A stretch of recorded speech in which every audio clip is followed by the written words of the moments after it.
Hello guys, আজকে কি রান্না করব করে ভেবে পাচ্ছি না। তাই ভাবলাম আজকে একটু কচু পাতা বাটা করব। তাই আমাদের বাগানের দিকে চলে আসলাম। দেখি এখন খুঁজতে হবে কচু গাছটা কোথায় আছে, আদৌ আছে নাকি। অনেক দিন ধরে তো দেখি না। কত রকম কচুর পাতা। তো কচু পাতা তোলার আগে লঙ্কা তুলে নিই। কাঁচা লঙ্কার কালো জিরে রসুন ছাড়া তো বাটার কোনো স্বাদই নেই। তো কটা লঙ্কা গাছ লাগিয়েছিলাম, সব মরে ধরে গেছে, এই একটা দুটো আছে, তাতেই এই যে কটা লঙ্কা আছে। তো তুলে নিই লঙ্কাগুলো। দেখো কত বড় বড় লঙ্কা হয়েছে। এই গাছটা কত বড় লঙ্কা গাছ, মেলা লঙ্কা ধরে রয়েছে, আর গাছটা মরে গেছে। দেখো কি হারে লঙ্কা ধরছে বড় বড়, অথচ গাছটাই মরে গেছে। কি করা যাবে, এই গাছের লঙ্কা কটাই তুলি আপাতত।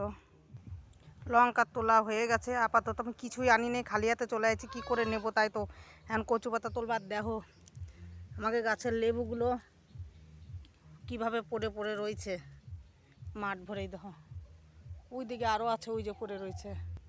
এই যে লেবু গাছ, একে দুজনের টেজিকা দিয়ে গেছি, তা পরিষ্কার করে খাচ্ছে। খাওয়া দাঁড়া একটু পর। অবশেষে কচু পাতা গাছটা খুঁজে খুঁজে পাইলাম। দেখি পাতাটা ভেঙে নিয়ে, এই হাতে লঙ্কা রয়েছে আর আনার কিছু নাই। দেখি কচু পাতাটা ভেঙে নিলাম। এই ডাঁটাগুলোও কিন্তু খাওয়া যায়, কুচাইয়ে কালো জিরে পেঁয়াজ কাঁচা লঙ্কা দিয়ে ভাজলে ভালো লাগে। কিছু যখন আনি নেই, তাহলে লঙ্কাগুলো এইটার উপর তুলে নিই, কচু পাতাটার উপর। তো দেখতে থাকো আমার আজকের দুধমান কচু। আমরা তো এইদিকে দুধমান কচু গাছ বলি। তো তোমরা কে কী নামে ডাকো এই কচু গাছটাকে, তো কমেন্টে অবশ্যই জানিয়ে যাবে। তো চলো দেখা যাক রান্নাঘরে গিয়ে। বাই বাইটাটা দেখতে থাকো কিভাবে বাটাটা করি। তো চলো যাওয়া যাক বাড়ির দিকে।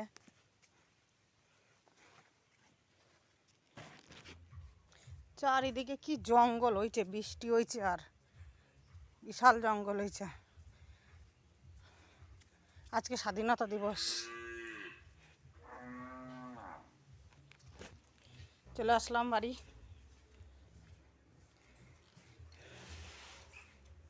আমি এবার রসুন টসুন সব কেটে কুটে ছুলে টুলে রেডি করি, তারপরে দেখাচ্ছি। হ্যালো গাইস, আজকে আমি করব কচুর পাতা বাটা। এটা দুধ কচুর পাতা, রসুন কালো জিরে আর কাঁচা লঙ্কা দিয়ে। তো আমি কচু পাতাটা ধুয়ে সুন্দর করে কুচিয়ে নিই। কচু পাতাটা কুচিয়ে নিয়েছি, আর এই মোটা শিরগুলো যেগুলো থাকে সেগুলো ফেলে দিয়েছি। তো চেষ্টা কচু পাতাটা কুচানোর আগে গোটা ধুয়ে নেবে, তাহলে কচু পাতাটায় জল থাকবে না, তাহলে ভাজতে ভালো হবে। আর ভিজে ভিজে হবে না, তাহলে বাটলে নরম হয়ে যাবে। আর এটা সেরকম নরম। আর এরা দুইজন এসে বিরক্ত করতেছে। যা জানতে যা, মাঠে দিয়েছি, মার কাছতে চলে আসে। কড়াই বসা দিছি, গরম হয়ে গেছে। শুকনো কড়াইতে কালো জিরেটা ভেজে নেব।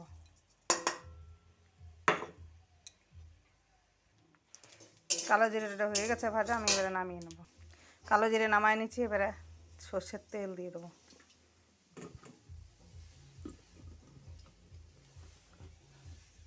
এবারে ছুলে রাখা রসুনটা দিয়ে দেবো।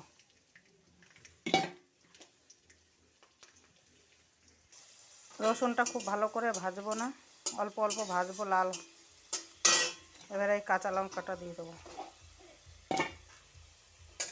কাঁচা লঙ্কাটা একটু ভাজা ভাজা হবে, তারপরে কাঁচা লঙ্কা চিড়ে দিনে তাই ফুটবে, তাই শাক কচু পাতাটা দিয়ে দিলাম।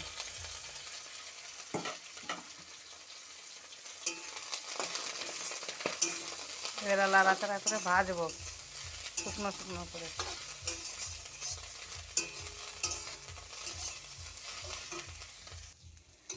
কচু পাতাটা সুন্দর করে ভাজা হয়ে গেছে, এবারে তুলে নেব।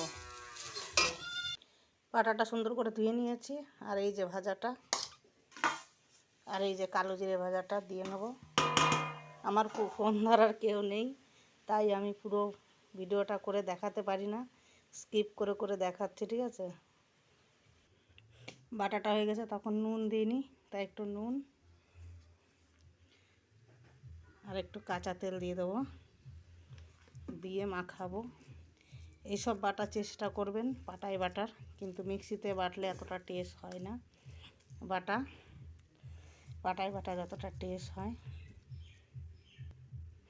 বাটাটা কেমন আঠালো হয়েছে, ইয়ে হয়নি, সুন্দর হয়েছে।